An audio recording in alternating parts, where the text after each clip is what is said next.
J'ai fait ça à un certain moment, aller voir les galeries avec mon dossier sous le bras, etc. Et c'est évident que c'est pas quelque chose qui fonctionne. Ce qui marche, c'est d'arriver à rencontrer les gens, à ce qu'ils vous rencontrent vous, peut-être même avant qu'ils rencontrent vos travaux, votre œuvre. Et puis après, les choses se font plutôt comme ça. C'est vraiment une histoire de réseau. C'est assez long d'ailleurs. Les rencontres se font pas comme ça. Il est assez rare que je sélectionne des candidatures par un artiste, enfin sur la base d'un envoi d'artiste, d'un portfolio qui serait remis. Ça peut arriver, mais c'est avant tout que lorsque ça arrive, c'est parce qu'il y a eu des liens, soit dans la thématique, mais très précise, ou bien dans le type d'artiste, enfin c'est peut-être l'origine géographique de l'artiste, qui est envoyé par un autre artiste avec lequel je travaille. Généralement, c'est quand même, la sélection se fait beaucoup plus par une forme de réseau, en fait, entre les artistes avec lesquels je travaille déjà, qui me recommandent d'autres artistes, ou des commissaires que je connais, qui me disent, qui me parlent d'un artiste, ou bien les découvertes que je peux faire.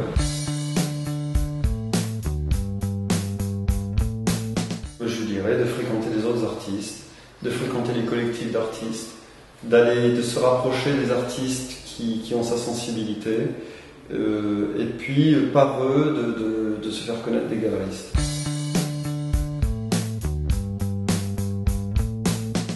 Aujourd'hui, dans le parcours d'un jeune artiste, il y a vraiment la prise en compte de la carrière à faire, c'est-à-dire du processus un peu stratégique, c'est-à-dire de commencer à travailler avec un professionnel.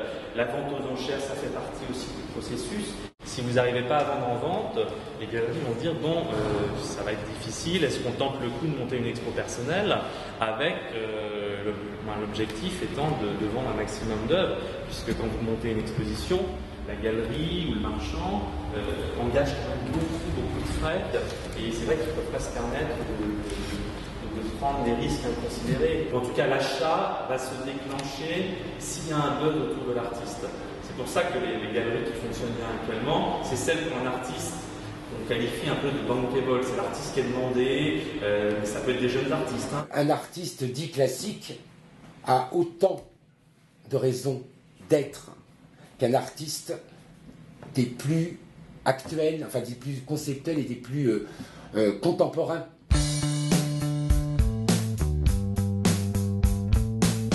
J'ai des discussions avec des artistes qui disent « mais pourquoi j'expose pas dans la galerie? Je suis abstrait ». Sauf que quand on discute, moi, la discussion que j'ai avec eux, c'est que leur pensée est figurative, leur pensée n'est pas abstraite, même si une partie, je dis bien une partie du résultat de ce qu'ils font a une forme d'abstraction. La liberté de l'artiste est très importante.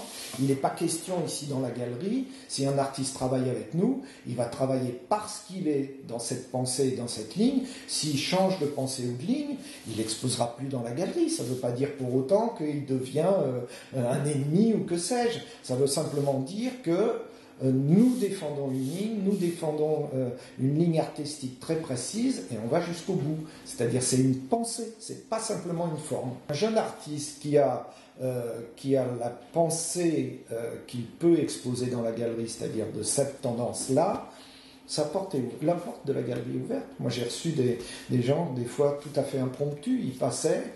Bon, j'ai eu le temps à ce moment-là, c'est aussi un coup de chance. J'ai eu le temps à ce moment-là. Bon, il se trouve que c'est des artistes que j'exposerais pas, mais ça aurait pu être le contraire. Pilang, lui, ça faisait 3 ans que j'avais remarqué son travail. Alors là, c'est par l'internet, vous voyez. Bon, j'avais regardé assez fréquemment son site. J'avais même, il y a 3 ans, essayé de le rencontrer, puis ça s'était pas passé. Je vous passe les détails.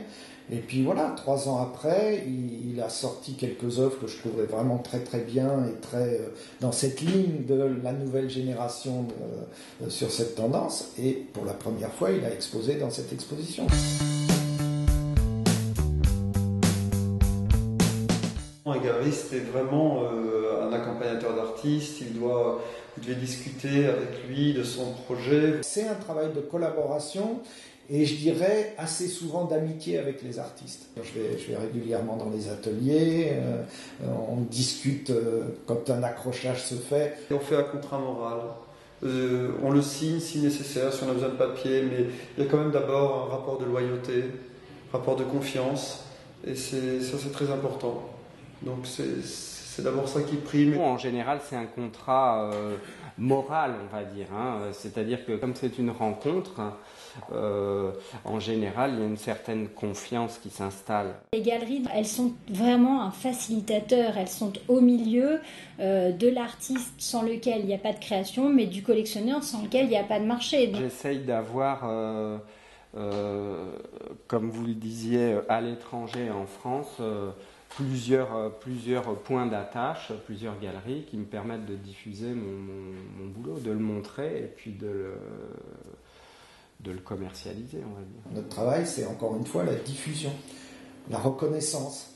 Donc c'est aussi auprès du public qui n'est pas forcément acheteur. Les artistes